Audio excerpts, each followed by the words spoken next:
What's up, guys? Mason the Brock Henderson here, and this is the Blacklist, Season 4, Episodes 16 and 17, Dembe Zuma and Requiem.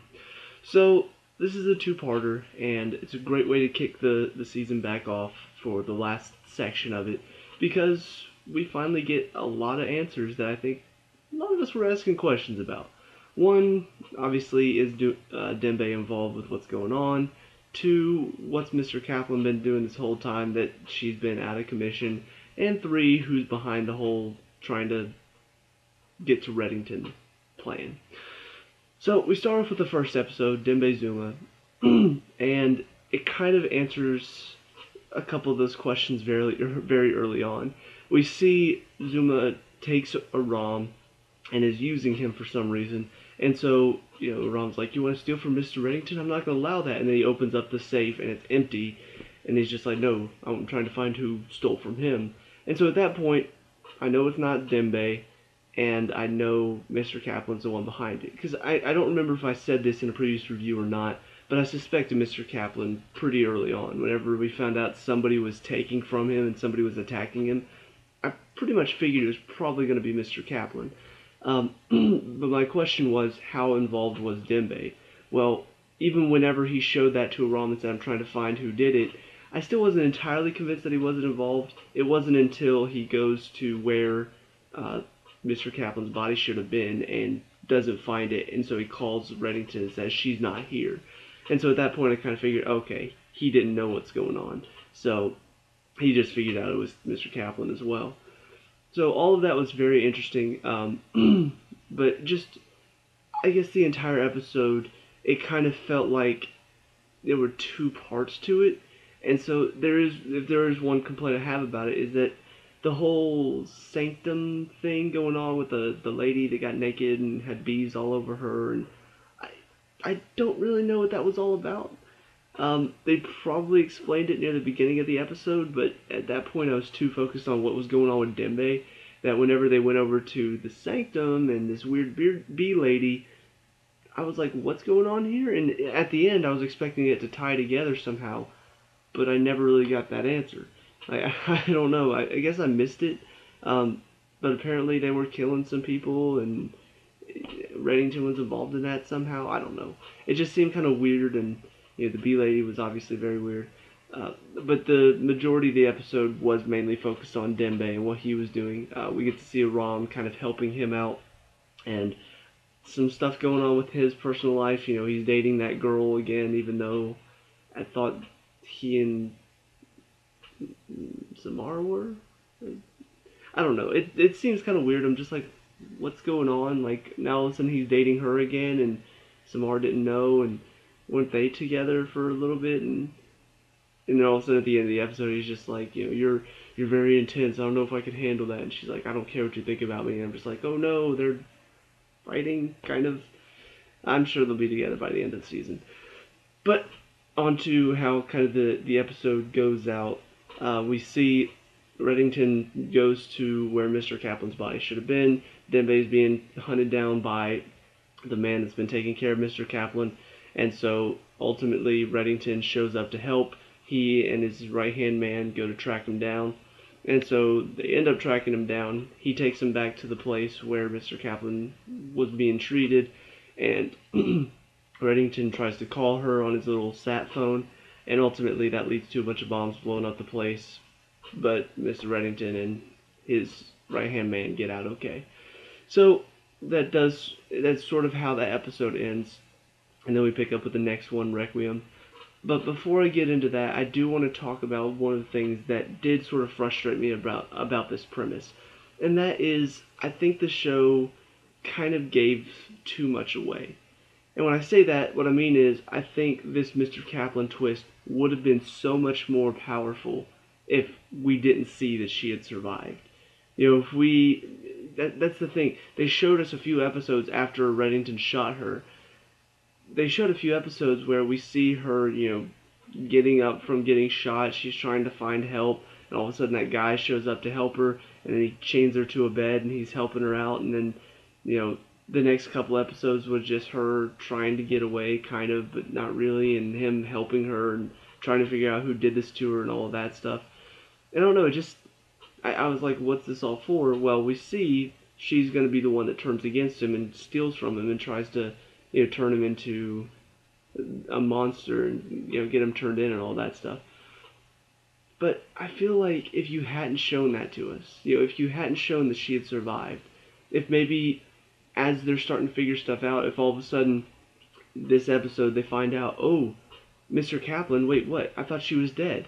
The next episode, Requiem, could show, okay, so I love how they did all of the showing how she became Mr. Kaplan, showing how she was there for Elizabeth early on. She helped her mother, Katerina. I love seeing all of that, but I feel like you also could have shown what happened after she got shot. I feel like you could have thrown that in there because there were a couple scenes that I feel like maybe went on a bit too long that you could have cut a little bit of time away from. The stuff with her and the girl that I guess they started dating.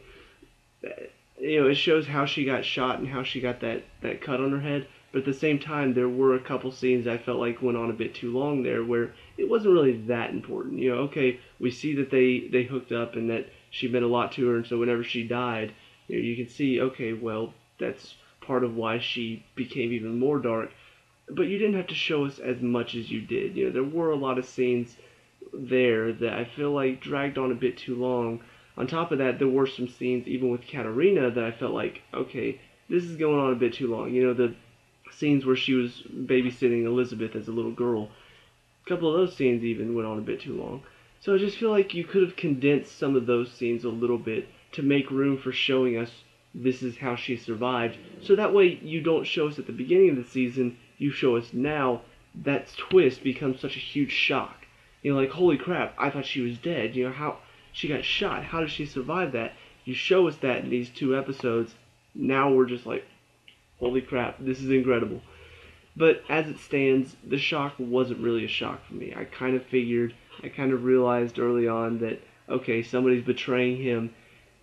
Mr. Kaplan's probably involved. He shot her, she survived, she's been being nursed back to health somewhere. She's probably coming at him with a vengeance.